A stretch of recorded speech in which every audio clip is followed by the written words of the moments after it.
Okay, so I'm going to use this tutorial to talk a little bit about different kinds of type tool options if we wanted to add some text to this, say for a movie trailer or something like that. Photoshop has a type tool in it, which I'm sure you're all aware of, and you can click on that, and it has a horizontal type tool, a vertical type tool, all these different type tools that you can use. So if I wanted to, I could click here and start typing like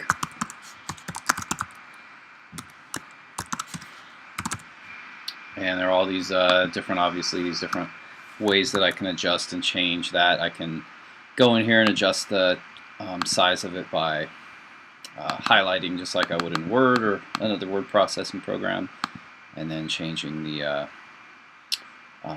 font size on it. I can change the typeface that I'm using. So if I wanted to use something, different, like more of an Arial type of a typeface, I can click on that. So all of these will kind of change the way things are. I can change the color. So, but I have to make sure I've got that typed layer selected, and then I click on it with the type tool if I'm going to do anything to it. So the type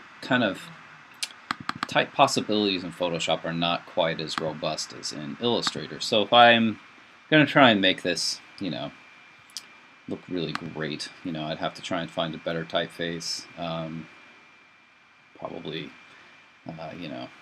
something you should never ever use, right? Like chalkboard. No, that would not fit with this one. So, you want to go in here and find a typeface that that makes sense for your particular movie. Try and find something that looks threatening, Batman-like. No, maybe not, because this guy is not very threatening. Maybe something like Myriad. Okay. So if I choose that, I can go in there and I can move it around. This is now a layer down here, and I could try and make this thing look good. I can, if I want to do anything else to it, I can just grab the type tool again and double click it. And once I've selected the type, I can go in here and change the color and all that stuff too. So right now it's that color. If I want to make it the same color as, like, say, the shirt, I can use the eyedropper tool and click over here.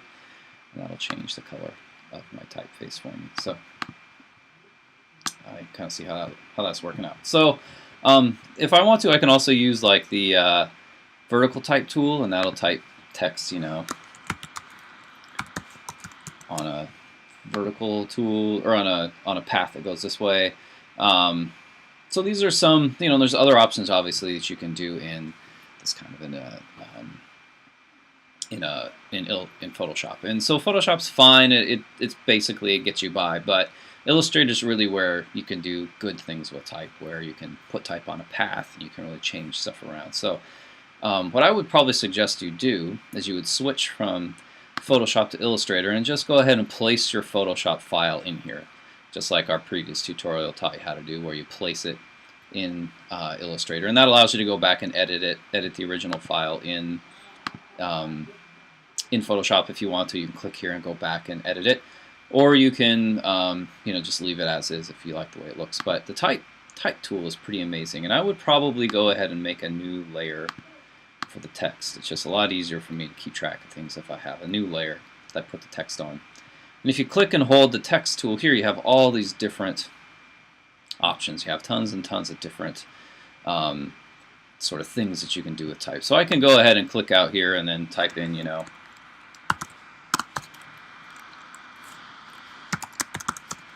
can go ahead and type just like I did before, and I can, change the typeface by clicking this button or by clicking down on the twirl down here and selecting something bigger.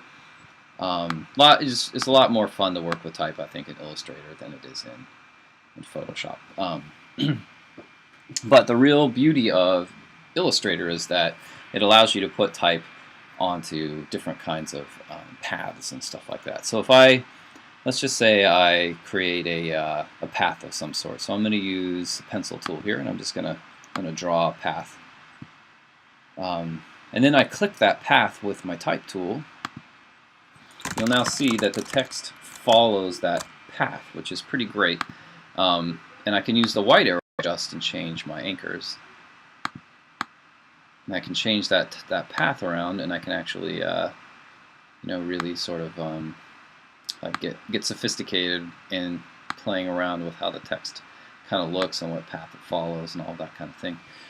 There are all kinds of options you have with the type once you put it on a path like that. You can change sort of its, you can change how it follows the path, if it's centered or if it's following the top of the path or the bottom of the path. Change the text here, just like always when you use the text tool in here. And then just like everything else in Illustrator, if you just want to highlight and select it, you can get rid of it. You can do things like create an ellipse, and then select that, hit that with the type tool, and then the text will fill that. So,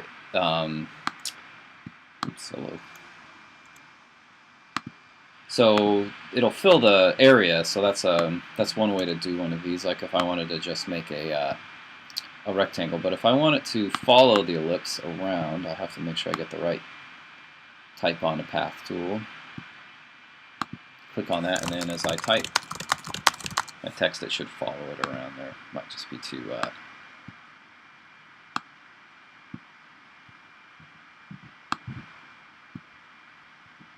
see what's going on there. So, you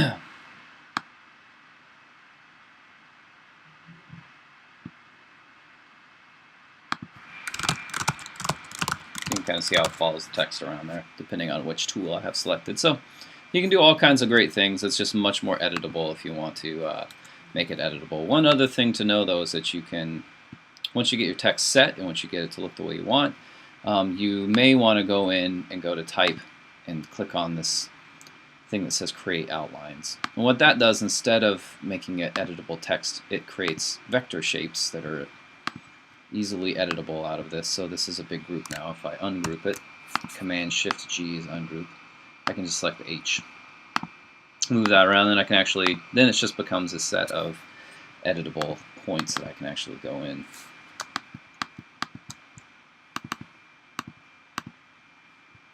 I can actually go in there with the white arrow tool, and if I want to, I can tweak this text a little bit and change the editable the path. So that means if somebody doesn't have like the typeface that you're using on your particular image on their computer, if you make the text outlines when it's finally finished, then you know you're in good shape, that they'll be able to read what you've written and they won't have any problems editing it. So so if I want to group this again, I could hit Command G and group all those paths together, and then I can move it up here. And so if I'm all done, if it looks the way I want it to for my trailer, for whatever project it is that I'm working on, now I just want to go and export this out to in a way that I can kind of look at it easily. So in Illustrator, if you go to File, Save, you can see all these options, right? And you always want to save your original Illustrator file, but you also probably want to learn how to go to Save for Web. So if you click on that one and Save for Web, this will save this as a JPEG, and you can change all of the parameters here and change even the scale if you want, but I suggest you keep it, make sure it's the right scale for where you're going to send it. And you can change the quality, you can change which kind of thing it is, and when you hit Save, it'll ask you where you want to put it, and you can put that in a folder that makes sense, name it in something that makes sense, and click Save. But this is basically optimized for web and things like that you can go to. When you go to Photoshop, there's also options for that. So if you go File, Save for Web, it just flattens everything out, makes it really easy for, and makes the file size small. Has all the same options here, but this Save for Web option is a good one for your final project when you know it's done and you're ready to kind of place it someplace. It's a good way to go about doing it. So I hope this helps a little bit with using text and type in Illustrator and Photoshop. Again, Photoshop will get you by, but I would highly recommend that you work in Illustrator, really try to get it to look the way you want it to, and Illustrator has a ton more options in terms of letting and kerning and all the things that typographers really like to mess around with to make things look really sharp. So there you go. Enjoy.